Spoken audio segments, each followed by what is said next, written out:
예, 이번 시간에 교재 142페이지 일반 전표 입력에서 계정 과목 입력 방법하고 거래처 코드 입력하는 방법에 대해서 살펴보도록 하겠습니다. 자, 11월 달에 예를 들어서 5일자에 구분 차변으로 입력을 했습니다. 자, 계정 과목을 입력을 해야 되는데 계정 과목 입력해야 될 때 커스가 위치한 곳에서 입력해야 되는 내용을 잘 모를 때는 하단 팁을 활용하라고 말씀을 드렸고요. 자, 계정 과목을 찾는 방법은 계정 과목 및 적요 등록에 있는 코드 번호나 계정 과목 명칭을 이용해서 찾으시면 됩니다. 자, 예를 들어서 교재 142페이지에 계정 과목 코드를 알고 있다. 예를 들어서 외상매출금이 108번 코드라는 것을 알고 있다라고 하면 108번을 입력을 하시면 됩니다. 코드 번호를. 그런데 코드 번호를 모를 때는 어떻게 할 거냐 하는 부분인데 계정 과목 코드란에다가 커스를 위치를 하고 상단에 있는 그러니까 코드라고 하는 F2번 코드라고 하는 버튼을 통해서 계정 과목을 조회하실 수도 있고요. 그렇지 않으면 바로 글자를 입력해서 계정 과목의 일부를 입력해서 찾으실 수도 있습니다. 예를 들어서 외상이라고 해서 입력을 하게 되면 외상이라는 글자가 들어가 있는 모든 계정 과목을 확인하실 수가 있습니다. 그래서 108번이 맞으면 확인 버튼을 통해서 계정 과목을 등록하시면 된다라는 겁니다. 자, 계정 과목은 기본적으로 자주 사용하는 계정 과목은 확인이 금방 됩니다만은 자주 사용하지 않는 계정 과목들은 코드를 다 기억하시기가 어렵기 때문에 F2번 키를 통해서 계정 과목 코드 도움, 여기에서 계정 과목을 하나하나 찾으시든가 아니면 단어로 검색을 하셔도 됩니다. 자, 단어 검색 차입금이라고 제가 검색을 해보죠. 단기 차입금 관련되는 부분이죠. 맞으면 260번 등록하시면 됩니다.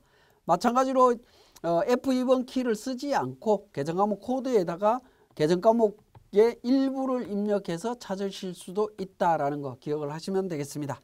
자, 그 다음에 거래처 코드 입력 방법이 되겠습니다. 거래처 등록을 할 때 거래처 코드를 사용해야 되는 경우를 말씀을 드렸죠.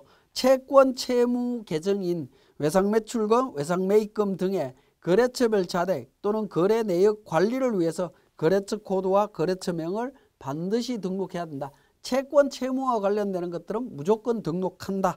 그렇게 보시면 되겠습니다. 자, 이 부분도 계정 과목 코드를 입력하는 방법하고 동일하게 코드를 알고 있다면 알고 있는 코드로 등록하시면 됩니다. 101번 코드, 그러니까 주식회사 미란 실업을 101번 코드로 알고 있으면 101번을 사용하시면 됩니다. 그런데 거래처 코드까지 다 기억하시는 건 현실적으로 무리가 있습니다. 대부분은 이제 거래처 코드를 잘 모르기 때문에 모를 때 입력하는 방법을 보셔야 되겠습니다. 143페이지에 방법 2번의 동그라미 1번이 되겠습니다. F2번 키를 통해서 확인하는 방법이 되겠습니다. F2번 키나 아니면 상단의 코드라고 하는 부분이죠. 요걸 클릭하시게 되면 거래처 도움 팝업 창이 나타납니다. 여기에서 전체 옆에 보시면 검색할 수 있는 부분이 있습니다. 전체 거래처에서 화살표나 아니면 그러니까 마우스를 통해서 이렇게 검색을 하실 수도 있겠지만 거래처의 상호를 일부 예를 들어서 오늘이라고 해보겠습니다. 오늘이라고 입력을 하게 되면 오늘이 들어가 있는 거래처를 이렇게 찾을 수 있습니다. 거래처명 일부를 입력해서 찾을 수 있다라는 부분이 되겠습니다. 자, 그렇게 찾으실 수 있고요. 만약에 거래처 부분에 있어서 잘 모르겠다라고 가정을 해보겠습니다. 거래처에 조회를 할 때 그러니까 F2번 키를 등록해서 사용할 수도 있다라고 말씀드렸는데 144페이지에 F2번 키를 쓰지 않고 등록하는 부분은 플러스 키를 누릅니다. 거래처 코드를 입력해야 되는 부분에 플러스 키나 아니면 숫자 05개를 입력합니다. 자, 플러스 키를 입력한 다음에 오늘이라고 입력을 해보겠습니다. 오늘이라고 하고 엔터를 치면 거래처 도움 코드에 104번의 주식회사 오늘이 확인이 되는 것을 확인하실 수가 있죠. 그죠? 이런 방식으로 찾아서 거래처를 등록하실 수도 있다라는 겁니다. 자, 플러스 키를 눌러서 등록하는 방법이 있고요. 자, 그 다음에 143페이지에 동그라미 3번에 있는 거래처명 일부로 조회하는 부분입니다. 자, 코드란에다가 바로 입력하는 겁니다. 미란이라고 입력을 해보겠습니다. 미란이라고 입력하면 미란이라는 글자가 들어있는 부분은 전부 다 확인이 가능하다라는 겁니다. 자, 글자를 제가 미란이라고 입력을 했는데요. 자, 미자만 입력을 하고 한자만 입력하면 어떻게 되죠? 한자, 미자가 들어가 있는 모든 상호는 다 조회가 됩니다. 보통은 2자 정도 입력을 하는데 한자만 입력을 해도 전부 다 조회는 될 수 있다, 된다라는 거 기억을 하시면 되겠습니다. 자, 그 다음에 거래처 코드가 등록이 안 되어 있다라면 어떻게 할 거냐 하는 부분입니다. 자, 예를 들어서 지우고 제가 보겠습니다. 자, 플러스 키를 누르고 거래처를 조회합니다. 백두산 시럽이라고 제가 조회를 해보겠습니다. 자, 백두산 시럽 조회를 했는데 거래처가 없습니다. 거래처가 없으면 거래처 등록이라고 하는 메뉴로 나타나게 됩니다. 자, 이때 그러니까 추가 정보를 등록하시겠다라고 하시면 수정 버튼을 통해서 등록하시면 되겠고, 그렇지 않고 그냥 등록하겠다, 거래처 이름만 등록하겠다라고 하시면 등록 버튼을 통해서 진행하시면 됩니다. 자, 등록 버튼으로 진행하시게 되면 코드 번호 246번에 배두산 시럽이라고 하는 거래처가 등록이 되어 있습니다. 제가 앞에서 백두산 시럽이라고 말씀을 드렸죠. 잘못 등록이 되어 있습니다. 그런 경우에는 하단 부분에 거래처 등록이라고 하는 부분에 가서 거래처 명에서 수정을 하시면 됩니다. 백두산 시럽. 그 다음에 사업자 등록번호 111-20-12345 이렇게 등록을 하겠습니다. 오류가 났지만 그냥 등록을 해보겠습니다.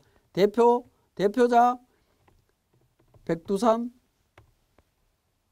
소매 전자기기, 그 다음에 뭐 주소 관련되는 정보 있으면 추가로 등록하시면 되겠습니다. 자, 이렇게 등록을 하실 수 있다라는 거 말씀을 드립니다. 자, 그 다음에 자, 다시 한번 등록을 해 보겠습니다. 자, 추가적으로 소백산 무역이라고 하는 회사를 등록한다. 자, 등록 버튼을 통해서 아까는 말씀을 드렸지만 지금은 추가 정보를 등록하겠다라고 하면 수정 버튼을 통하게 되면 하단 부분으로 바로 이동이 됩니다. 사업자 등록번호 120-85-44478 등록을 하고요. 주민등록번호 대표자 소백산, 그 다음에 제조 전자 부품 주소 관련되는 정보 있으면 등록하시면 됩니다. 자, 이렇게 등록하실 수 있다라는 겁니다. 자, 이렇게 등록된 정보는 거래처 등록에 가시면 자동으로 등록되어 있는 것을 확인하실 수 있습니다. 방금 등록했던 백두산 시럽이나 소백산 무역이라든가 이런 부분들이 바로 등록되어 있는 것을 확인하실 수가 있죠. 자, 앞에서 우리 기초정보 관련해서 거래처 등록하는 과정들을 설명을 드렸는데 이 부분은 일반 전표나 메인 매출 전표 입력할 때 필요한 경우에 바로 등록할 수 있다라는 사실 기억하시면서 우리 일반 전표 입력에서 계정 과목 입력 그리고 거래처 입력에 대한 부분 설명을 드렸습니다.